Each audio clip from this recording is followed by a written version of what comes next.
নির্বাচনের ব্যাপারে সরকারের নিরপেক্ষতা থাকতে হবে। এখন পর্যন্ত সরকার নিরপেক্ষ না। বিশেষ করে এনসিপির ব্যাপারে সরকারের একটা বিশেষ দুর্বলতা আছে। আওয়ামী লীগ সরকার যখন ছিল তারা বিভিন্ন সময় বক্তৃতায় বলতো যে কোনো কারণে আওয়ামী লীগের পতন হলে 5 লাখের মতো মানুষ মারা যাবে। সেটি আমরা দেখিনি।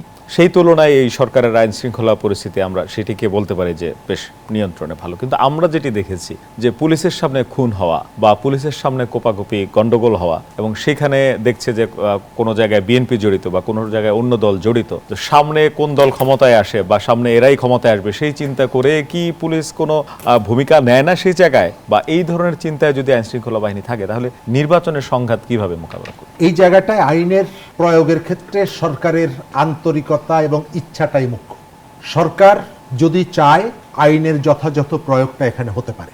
আমাদের এখানে পুলিশ গত বছরের গণ অভ্যুত্থানে পুলিশের মধ্যে একটা ব্যাপক পরিবর্তন এসেছে, কিন্তু খেয়াল করবেন পুলিশের পাশাপাশি মাঠে ম্যাজিস্ট্রেসি পাওয়ার নিয়ে সেনাবাহিনী আছে, কিন্তু তাদেরকে কাজে লাগানোর ক্ষেত্রে যদি কোনো ব্যত্যয় থাকে এটি সরকারের দুর্বলতার অংশ। সেনাবাহিনী সরকারকে সহযোগিতা করবে না এটি কোথাও বলেন, কিন্তু সরকার যেটি করেছে, আমি যেটি বললাম, তার একটা রাজনৈতিক প্রতিপক্ষ বানিয়ে তাদেরকে বৃত্তবন্দী করার প্রবণতা সরকারের মধ্যে ছিল।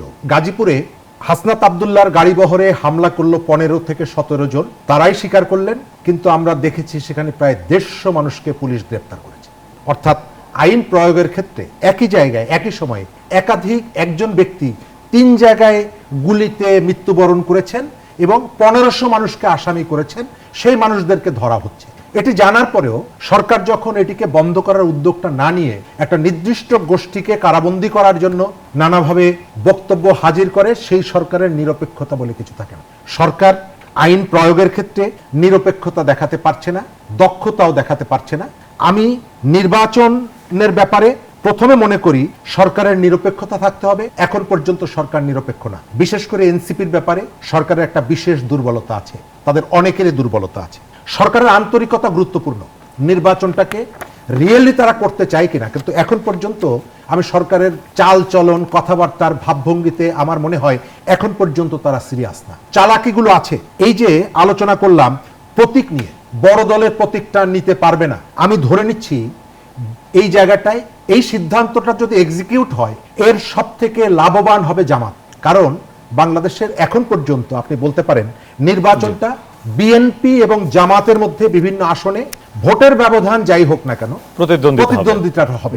একটি আসনে ধরেন যে গণ অধিকার পরিষদের সেক্রেটারিকে প্রার্থী করলো বিএনপি, তাকে ধানের শীষ দেওয়া হলো না, তাকে তার দলের প্রতীকটা দেওয়া হলো। ওই প্রতীকটা কিন্তু স্বীকার করেন বা না করেন, প্রার্থী হিসেবে তিনি যতটুকু অপরিচিত, প্রতীকটাও অপরিচিত, সেখানে তার পাশের প্রতীক থাকবে হচ্ছে দাঁড়িপাল্লা।